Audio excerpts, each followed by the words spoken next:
Hi Scorpio, here is a general look at your solar chart for September 2016, and this is a significant month for all of the signs because there's going to be two eclipses. The first one is on the 1st of September, and that's a solar eclipse, and that's the one I want to cover here because there's some interesting side effects potentially with this one. And then there is the lunar eclipse on September the 16th, and both of these eclipses will particularly be affecting the mutable signs, that's Gemini, Sagittarius, Virgo, Pisces, but they affect all of the signs in different ways because, well, they just do. And there are important points or planets in our natal charts which may be affected, but here I'm just speaking about the sun. So actually the position of the eclipse is in a really good angle to your sun sign. It falls in the house of associations and networking. It signals a time of new beginnings related to friends, group gatherings, but also something which has maybe been on the back burner for a long time and you've been waiting to get going with. It can also mean an innovative phase, something a little bit different or something more technological. So it's a great time to get the ball rolling on something that you've been waiting to launch into for a while now. Internally, it's a time for you to question what you can do to support a good cause, maybe. This cycle will continue for 6 months. That's the thing about strong solar eclipses, is they tend to go on until the next solar eclipse. So this one will be petering out in next February time. It's like a seed is laid of energy, and anything that is prominent at the time of the eclipse, for instance the position of Neptune opposite the eclipse and Mars and Saturn at right angles to the eclipse, will then get stirred into the mix of that eclipse energy, which then rolls on for the subsequent 6 months. That's the general rule. In certain cases, depending on the cycles and the natal chart, that eclipse energy can actually roll on for an awful lot longer. But we're just looking at this from a general side now. So this is a tricky one because the eclipse happens opposing Neptune, which will be in a good angle to your sun, and Saturn and Mars.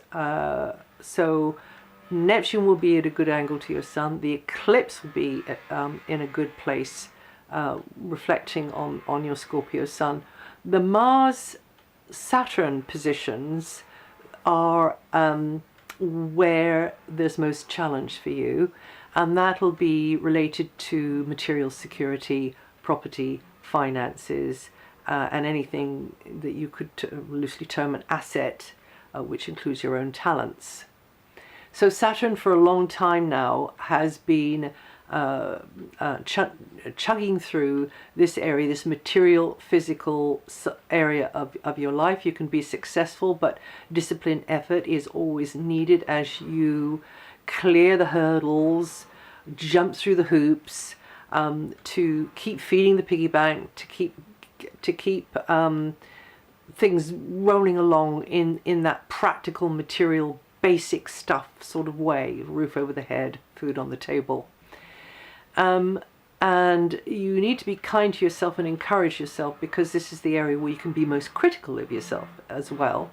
This is also the area of diet and the sorts of foods you're putting through your body. Make sure what you have access to is of the highest quality you can manage. I mean, resources actually includes stuff you grow at home, which you can be more certain of its origins, its provenance, if you like.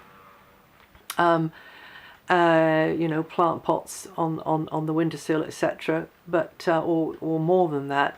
So make the most of what you have. Making the most of what you have is the challenge now. Is the challenge over these months. Now, during the time of the eclipse, Saturn energy and everything that's related to currently with its transit will be more emphasized. Now, last month, and I think the month before, I made a bit of a fuss about the Saturn-Neptune transit, because these two tend to turn up in our skies for us all at times of, at sort of rocky times, at times where there's suspicion around, there's dubious things happening, there's people leading us up the garden path, there's not enough information upon which to make a decision, there can be unscrupulousness happening, and there can be corruption happening. So we have to weather these storms. It might be, but of course you're hearing this on the astrology forecast, so you'll be aware of it, because most people, especially dangerous, the ones in high places who are the movers and shakers of this world, who make decisions based upon next to nothing, but maybe it's misleading information that comes into them, or information which is distorted and skewed in a certain biased in a certain sort of way, and then they drag the rest of us along with them. So Neptune Saturn is a tricky one. Now, when the eclipse happens, and that energy will be woven into the eclipse energy as it pushes through for the subsequent 6 months, is Mars is on the scene as well. And Mars is the stirrer. Mars is the trigger. Mars is the trigger for the Saturn-Neptune business.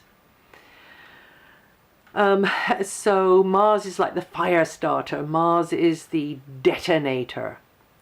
So this can be panning out in various ways. In your area here, it might mean that there is a flurry of activity related to getting organized in a physical, material security sense, around property, around equipment, around what you need to maintain, protect, ditch, repair, acquire, and improve on with incomings. And so that may mean a more dynamic application of your energy is going to be needed here. We have Saturn in the same area, and then we have Neptune in an area to do with speculative activity, maybe sort of around what you might invest in, what you might take a bit of a gamble on. It is also the area of children and partners, so wanting to be selfless and try to do your best and maybe reach a very, very almost impossibly high standard on their behalf. The trouble is with this one is that one can feel as though there are forces against one which are underhand, or you don't understand. You don't understand. But you know there's something working against you there. So because, if I've still got you here, because you have a good angle, it's always about angles in astrology, the angle of the dangle. Because you've got a good angle between the Sun and Neptune, the eclipse area and Neptune to your Sun, then whenever the angle is a good one, we tend to get the better side of these planetary energies. Not that they do have a bias or do have an opinion, it's just that we respond from our better side to these planetary energies. The Mars-Saturn vibration in your area of property, income, money, savings, all of that sort of practical, material, basic stuff, food on the table, roof over the head stuff, is where you have to be disciplined, not be led up the garden path, not allow somebody to push you into something and force you into taking a hasty action, and use that famous, notorious Scorpio intuition of yours. Don't get fixated. Try not to get fixated on something. Just listen. Now, one of the great things about this eclipse, or rather, I would say the greatest thing about this eclipse, is actually a more minor aspect that is going to be woven into this eclipse energy going on for the next 6 months, which is Mercury and Jupiter together on the day of the eclipse. These two are together, and This is a nice, happy one. And this one will be in a very wonderful, progressive area for you, in a wonderful angle to your sun sign. So we can pin a lot on that, but it means that you have to not be too rigid and be more relaxed and reach out further into the possibilities, into the crazy possibilities. Linking with others of like mind. Linking with others of like mind will be good. Tapping into that group energy, tapping into the support of friends maybe as well, on the advice of friends or within the group. Now at the moment in general you could be, now where was I saying that before I actually started to roll the camera? Oh yeah, so Mars is going into a communications sector, and this is that's from the 27th, so that will be after the eclipse time, but Mars is going and firing up the way you express yourself. A great time for getting to know people, places, making connections, but also networking. Also you could feel a bit overloaded with how much paperwork or things you've got to think about are coming at you, but in general there could be you could be far more decisive, because the clarity you whereas before maybe you were wondering a lot about things, now you get a lot more clarity coming in, and you can see which way the wind is blowing, as far as you can, of course, under this Saturn-Neptune thing. But you can be very, very decisive, and like that Scorpio thing can come out, where that cold, ruthless side can come out, where you say, okay, I've had it here. I'm going to just put the cards on the table, and they can take it or leave it. It can be like that, or it might be that you just start speaking up for yourself if you've been sort of a bit of a shrinking violet, you know. So, and all the sort of shades in between those two extremes, you know. Okay, now, so those of you born in the first, at the few days at the end of the month, so that's to say at the end of October or the first few days at the beginning of November, you're going to feel the energy of the eclipse the most.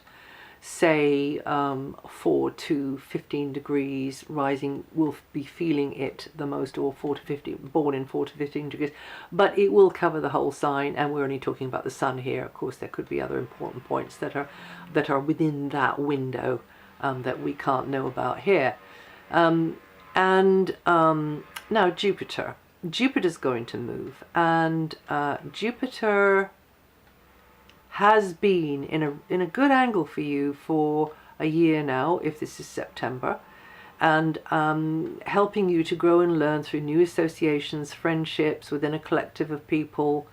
And when that Jupiter energy came close to the degree of your sun, like you later Scorpios will only just be feeling it now, then new friends, colleagues, those with a shared aim, a vision, an interest in common. This is where you can grow and expand, you can learn a lot, and you can feel enabled as well. You Scorpios born from the 17th of November with 27 degrees rising will feel that energy the most during that position of Jupiter. And then Jupiter is going to change. But before I get onto that, just let me mention the position of Venus until the 24th. There could be less opportunity for you to share your feelings in an open kind of a way. You've got to keep your cards close to your chest over something for some reason. But you can do lots of things which, you know, in the background, in private, which nourish you and heal things, whether it's yourself or another, and also be very much in a loving sort of reciprocal kind of connection with somebody else who you feel support from, but also you give support to. Then Venus moves on the 29th into your sign, and that will support a far more sociable, gregarious, outgoing mood in you. Could boost your love life. Other people like your style, like the way you're coming across, great for negotiations, great for promotion, whether you're promoting something or yourself, and you are feeling more sort of outgoing and welcoming and attractive, good news for business as well as for your personal life. And the sun, though, does go into a background area and things going on behind the scenes, but because of such a strong Venus out there, and also Mercury's very much in an outer sort of area as well, even though Mercury's retrograde until the 22nd, which can cause hold-ups and delays and people getting back to you, dragging their feet on this and that or the other thing. Sort of got to play the waiting game there. But so it will be one eye looking out and one eye looking in, really. Now Jupiter is going to be moving, and this is a good time to quietly develop projects, because Jupiter is going to be in a background area for a year. This is time for you to learn about things in a, you're preparing. This will be a year of preparation. This will be a year as well of finishing off lots of stuff from the past and preparing something, getting something, incubating something for the future. And this will help heal and nurture, but also you there for others. But as you're there for others, you're learning from it. Maybe you're providing a service, but you're learning from providing that service. You're getting better at it. And then, of course, eventually Jupiter will come into your sign in 2017, late 2017. So great time for imaginative healing or spiritual practices as well. You Scorpions born the first few days of the sign with up to 6 degrees rising, you're going to feel that energy the most this month. And for Saturn, you Scorpions born the 31st of October to the 4th of November with 9 to 12 degrees rising, you're going to feel that energy the most this month. And that's it. If you know your rising sign, know your moon sign, listen to those. And also if you want to check on any of this material, it's on DianaGarland.com. And I'll see you the next time.